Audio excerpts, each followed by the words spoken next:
Greetings and salutations from beautiful Reno, Nevada. I'm back here from just made it out of the big cyclone bomb that hit Seattle and Washington and Oregon and Northern California, where I just drove through yesterday. 13-hour drive yesterday, and there were some there was some moments there that were a little bit treacherous. And I definitely should not have taken that route.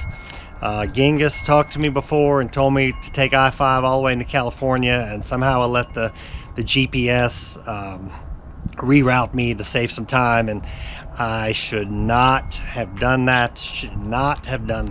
And so hopefully I have a little clip. It was early in the morning, it was still dark, but I ended up on this mountain pass, and I should not have been on this mountain pass in my little red wagon, I can tell you. And so it was an hour or two of just nail biting and praying that we didn't slide and crash the car or something. There wasn't any real sharp anything that we could fall off necessarily, but it could have been. It could have ended very differently, and I'm thankful and grateful that it did not. But we had to take our time, 5, 10, 15 miles an hour at a time, getting over all this snow. If the tracks from the chains of the 18 wheels in front of me weren't there, it might have been a different story. I'm just saying. But I thought I might get a ticket for not having the proper equipment or whatnot, and I just ended up there. I don't know how I ended up there, but I crossed the pass, made it, and then there was a few little icy spots along in California and stuff. So it was, and then everybody called and told me this morning that bomb that hit, like the cyclone that hit, took out all these trees and all this power. There's 550,000 people without power or something this morning. So I'm thankful to be here in Reno, Nevada. Give you a little Kurt update on Monday. I went back and had fun with government, is what I call it. Going to all the different government offices, the bail bondsman's office, trying to figure out who's lying to me, why the jail hasn't posted the original bond with the Superior Court to say it's paid. The jail says they received it Thursday night. The bail bondsman said they brought it to them Wednesday, and we don't have any receipts from her, and she won't put an affidavit in as to why or when she put it in. So we're a little curious and suspicious about what's going on. We spent Saturday cleaning Kurt's house so it's livable again. We had his brother and Melissa and Damon show up, and me and Benny, of course, and we just dusted everything down with rags. It was a lot of coughing and sneezing and things of that nature, but I can't show you any of that, just for in case it matters for the court case or something like that. I don't want to put that on video. I have the before and after and everything, but I don't want to put that out right now, just in case it may have an effect on that. But I went back and forth between all these government offices again, and come to find out toward the end, at the city of Seattle, Judge Chen has combined the hearing for the revocation of bail with the emergency hearing to solve the dual GPS problem. And so she set that for December 2nd, the emergency hearing, 3 weeks away. It looks like she's going to try to have the revocation hearing of bail with the emergency hearing so she can keep him in jail. So our thoughts are to maybe file with the Superior Court to see if they'll submit to the GPS that the city wants to monitor him with, and maybe they'll relinquish that, and maybe we can get him out that way. There's a few other things we're thinking about and trying to implement, but as of right now, it's going to be at least another few days before he can get out. So what a mess. But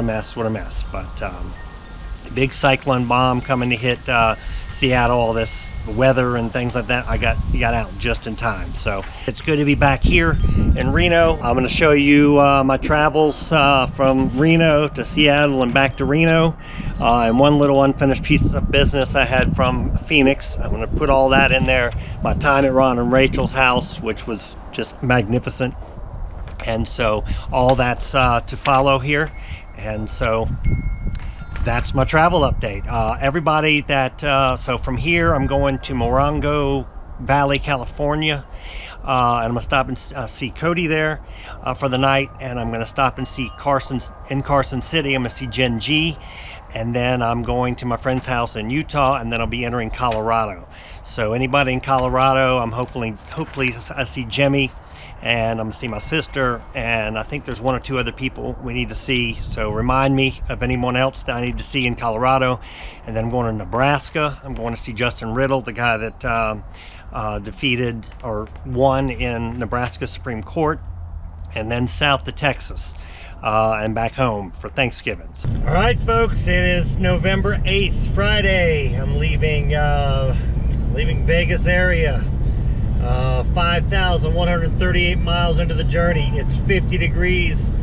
It is a beautiful day. Absolutely beautiful day. I had to see my buddy David in Reno. Stayed at a little casino last night, but only $5 of gambling. It's only $5 of gambling, so they didn't get much out of me. Time to put the windows down, turn the radio up, and we're gonna catch y'all a little bit later. All right, so I was traveling from Vegas all the way to Reno, and we're going through Death Valley, and saw the big sand dune out here. So I thought I'd come take a little closer look, let y'all see what's happening out here. Look at just how beautiful the mountainous terrain is behind me. All the rocks and sand and everything else. Just a quick stop, just to check it out. But the road's a little bit rough getting over there, so I'm not really equipped for off-roading in the red wagon here. Just got a little closer look. So there's only two other places I've seen big sand dunes like that. South Texas, Big Bend National Park, and Huacachina, Peru. I climbed up the top of one of them, and man, it first of all so dry that it was just sucking the moisture out of you. You needed constant water bottles, and the sand is so thick when you try to hike up there, it is exhausting. So you see these people trekking through the desert. I don't know how they'd make it very far. This is the beautiful boulevard on the way to my friend Dave and Melissa's house. And then my greeters, Abu and Raja, and then of course Jasmine, who's doing what she does best, sleeping. This is my longest best friend's house in Parks, Nevada. Well, BLM land back here. It's a park. They have some housing over there. I think he's a little upset about them building those houses. But otherwise, it's just a walk-in park, and they play all kinds of sports. Way over there, you can see all the lights and whatnot, but it's all BLM land, so not going to be any encroachment or whatnot. But beautiful house and beautiful spot to be. Very relaxing. So happy I was able to come visit, catch up. We've toured about town, cooked some dinner, cooked some chicken pot pie for him. And Melissa, his wife, is a wonderful, wonderful cook. But she allowed me to go into her kitchen and prepare something while she relaxed. And so it was wonderful catching up. We're headed to Oregon tomorrow. We're going to see Genghis and Ron and Rachel, and maybe a few other people, I'm not sure. And then off to see Kurt in Seattle. On the road again, starting tomorrow. Looking forward to some back roads driving. About a 6-hour trip tomorrow. I hear it's going to be a very peaceful destination, so we'll show it to you when we get there. I have David bring me to AutoZone to check out make sure my radiator is good enough for freezing weather. You know, being from Louisiana and all those things we don't really have to worry about or test very often. So just don't want to end up with a cracked radiator when it starts snowing at the end of the week. So all right, guys, it's November 12th. I'm leaving Reno, Nevada. I'm headed north, going to Oregon. I'm going to push on to Seattle, see Kurt, see what's happening. But we're seeing first tonight, we'll see Genghis, Ron and Rachel. I hear it's a beautiful spot. I'm looking forward to it. It's a beautiful day. It's 45 degrees, 5,539 miles into the journey. So this is the most expensive gas I've seen around. It's above $4, $4.15, $4.70, depending on where you are in town. But we're leaving Sparks, Nevada, headed to Oregon, into communist territory. We will show you our progress when we get there. Welcome to California, California. It's pretty, absolutely pretty, but I don't want to be here. I can tell you that. Klamath Falls, Oregon, I think we're in Oregon. We should be by now. Been an absolute beautiful drive today. It's starting to get a little cloudy, and hadn't got above 50, that's for sure. But it's been a just gorgeous drive. Had to pull over here at the Red Barn. Got me a haul. Got a little fried burrito and some fried chicken. Gotta love gas stations, fried chicken. Now the gas is $4.59 a gallon, so I'm not stopping for that, but it might get worse, so we'll see. This little rest stop in California. Just look how beautiful it is here, folks. I mean, just beautiful lake out here and just mountains. Perfect weather. It's 45-ish degrees, so it's but the sun's out shining. Just a beautiful day out here, folks. It's a great day to be alive. Another roadblock. Here we go. It's an agriculture inspection station though, so it's fine. I just ate my last apple that I had from Pennsylvania, so I would have had to throw it away here, or at least not tell them about it. So I ate it, but 39 degrees. It's snowing in the pines. Oh, I'm at Genghis's house, and it's gonna be a peaceful night's sleep. I guarantee you out here. It's gonna be nice. Looking forward to it. Genghis and his snowplow right here. Yeah. This thing plows us out until the snow gets too deep. Yeah. We gotta go to the backhoe. For those that don't know Genghis, this is him. And he's taking us tour on the farm. One of the things that's really unique about our little piece of property here is that I brought this old riding mower down from the ranch, and I used it to mow a path along the river. Yeah. And without that path, it would be like walking through there. Yeah. So this is And what's it? the downstream end. This is the Little Deschutes River. Little Deschutes River. All right. That is cool to have that on your property. So sometime during the wonderful dinner that Rachel had prepared for us, we were having dinner. One of their free-range parrots in the house flew across the room and landed on my head right here. And Rachel said it was only because I was a likable person. So I think the parrot just wanted a little something to eat, but you make the call. So for those of you who don't know Ron and Rachel's situation, they're on a piece of property surrounded by ownership of other people. So they have an easement to reach their property. And it's a point of great contention between the neighbors and them. And so the neighbors try to harass them as much as possible by closing the gate.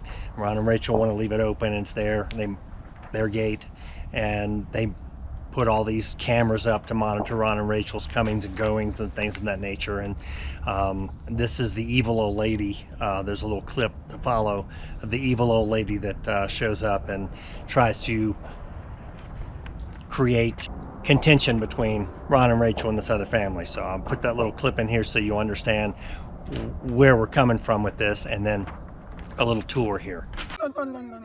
Get out of here! Get out of here!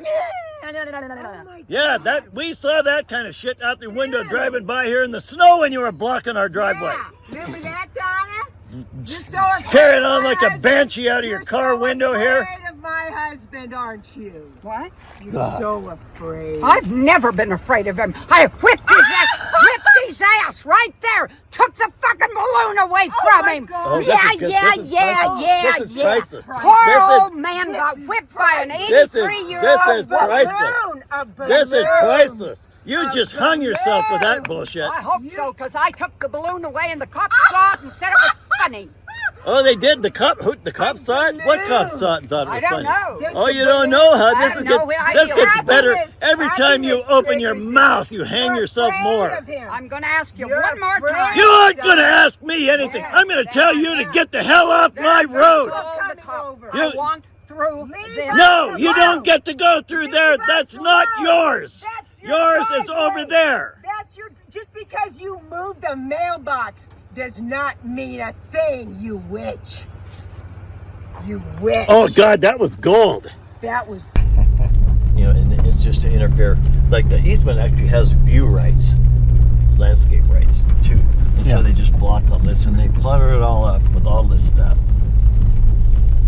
Here's the But they're- $1 million home. Yep, spent a bunch on that. And then, you know, this pile of old concrete that they put here from the building and stuff there. And then they parked the old folks' old horse trailer right there because they know that from our house we can see anytime anything comes and goes out of their garages here. They don't like being seen Monitored. coming and going to their house. But I'm backing up here. I got to show you this. Yeah, okay. On that tree right over there. Okay. That's the first surveillance camera coming out. You see that black thing on that? Oh yeah, yeah. One right there. Okay. There's another one right over there. Oh yeah, right here on the tree, right here. And this is and close this gate. Yeah. So they fight about the gate. They have a court order that says he has to pay $25 a day to leave the gate open, but they just come close it 10 times a day, so he opens it 10 times a day. But it's debunked now because that was a different party. Yeah. And this piece of property over here has no rights to this easement. Yeah, so they're completely cut off from their land through this easement, right? That's basically what. Well, this piece of property here has a quarter of a mile on that side and another quarter of a mile there, access direct to public roads. Yeah. But they do this. Like Yeah. they'll come in and loop around here and close this gate. Yeah. They somehow, I think, have some idea that they're going to claim access to this by adverse possession. Adverse possession doesn't work like that in Oregon. In Oregon, it only works if you honestly didn't know that it was the other guy's land. Oh yeah, okay, gotcha. So we'll open this gate and we'll catch them on the camera right there. You know, And then another watching camera us over there. Oh. So that's Oh, at least 5 cameras. Wow. That's where I was originally. I was Okay, that's- thought I was. Yeah, that's my granddad's house. Okay, Where he that's lived okay. Until he passed away at 99 and a half, right there. I'll just show you where the old guys come from here. Yeah. Oh yeah. By all means, let's. So it's not like they just walk across the street or anything. They get in something they and they drive here. You gotta come across the river. Yeah. You gotta come all the way down here to close the gate. The source of all the grief around the whole area. Right. The nasty lady is named Donna Reed, folks. Donna Reed.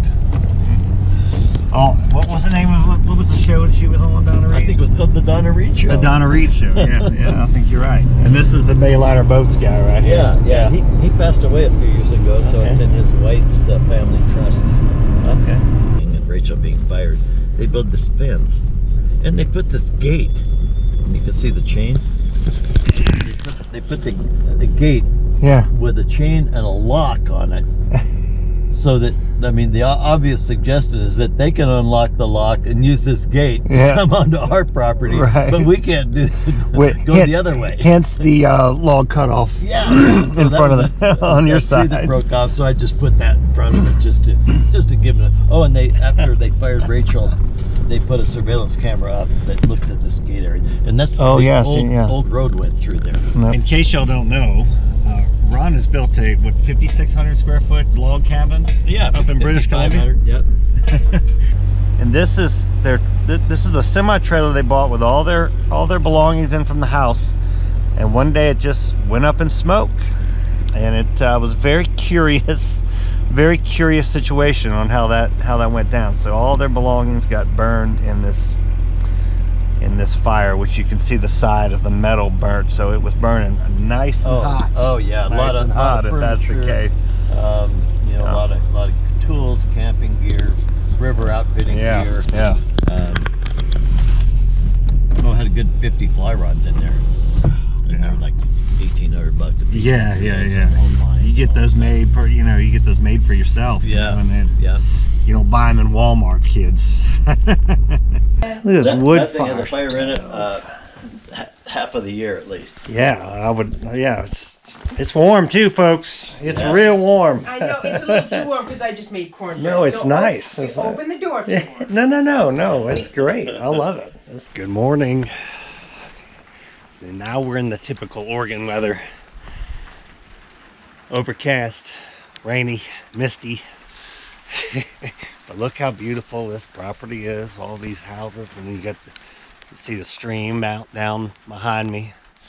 And got my little guest cabin right here behind me. A 1952 Roadmaster. It's beautiful inside. I'll show you some pictures of that. It's just kind of low light right now in there, but going up to the main house to get some mullein tea, some fresh mullein tea. I'm so excited. I've been wanting some of this for a while. And Does mullein grow down there? it's supposed to grow in all 50 states, but we haven't found any. This is dried mullein leaves, and I have some mullein tea, fresh mullein tea. Hey, greetings and salutations. Here we are with Gary Brown. This is Ron Thompson, my husband, and I'm Rachel Thompson. And we had the pleasure to have Gary spend the night with us last night in our little old trailer. Yeah, 1952 Roadmaster. Right. Yes. It's wonderful. It was the best night's sleep I've had in a long time. No Wi-Fi, nothing to bother you, no lights. You know, I didn't see the northern lights, but I think it was a little cloudy, right? Absolutely. Yeah. Y'all normally see those? Rarely. Rarely? Yeah. Whatever. Yep. It might look, become more but frequently these days. I It think might. so. Maybe Yeah. It just might. Uh-huh. Yeah. Well, I want to thank these two for hosting me. Had a wonderful dinner and great conversation, and a great slumber last night. I was in bed for 8:30, something like that. It was wonderful. yeah. So And we're here on the shores of the Little Deschutes River. the little Deschutes Yes. River, you can see they're just look at all these pine trees and just all this forest, and it's just so peaceful out here. So. We are blessed. And we are Yep. blessed. Once Than the nosy neighbors. Once you get Yes. navigate the driveway, you got it made. That's it. That's So it. come on down and visit us. That's please. right. That's right. We'll check back in. We're getting on the road to go see Benny's in Seattle. Uh-oh. So I get to see Benny today. I'm All very right. excited about that. And hopefully Kurt today. We'll see. 6.5 hours away. Yep, Yes. 6.5 hours away, and just hold the snow out. Come Yes, on. yep. It's No looking good. snow. No snow till I get back. You got your Thank- flip-flops. Thank y'all so much. Had fresh You're mullein welcome. tea this morning. They dry their own leaves, and oh, it was wonderful. It was absolutely wonderful. Well, We you've, thank you, Gary. if it works for your schedule, you're welcome to stop back by on the way back now. please I do. may just do that. I may Please just do. do that. Get a good night's sleep on the way back. Good, good. Thank y'all very Okay. much. You're Thank y'all welcome. very much. Welcome to King County, folks. King County, enemy territory. We're here. Well, about 50 miles, 60 miles from the Airbnb. But anyway, we're now we'll get to see Kurt today, but maybe tomorrow. But it's getting dark. It gets dark pretty early around here. Pretty early. But beautiful drive, no doubt. And we'll check back in with you when we got something important to say. So one last thing to say. I'm out here in front of my buddy Dave and Melissa's house right here. And I just want to talk about Benny and how kind and thoughtful and generous the man is. He wanted to set Kurt up in a Airbnb so he had a place to stay and write for a few weeks before. So he rented the place till November 26th. But unfortunately, we didn't get him out. But Benny was just so thoughtful and concerned about Kurt. He organized the whole cleaning of the house and bought pizza for everybody that helped. And Melissa and Damon were a huge help as well. But I just wanted to stress that Benny is such a kind man. He went and bought Kurt a computer, so Kurt will have a way to type and get right to work as soon as he's out. But Benny tried to say he had to leave Sunday, and I had to leave Tuesday because of the big weather. But it was quite the experience with Benny, I can tell you. And I'm certainly glad I met the man, and I think you all should strive to do the same. So with that, that's the end of the travel update for now. We'll give you the next one after we make some more video.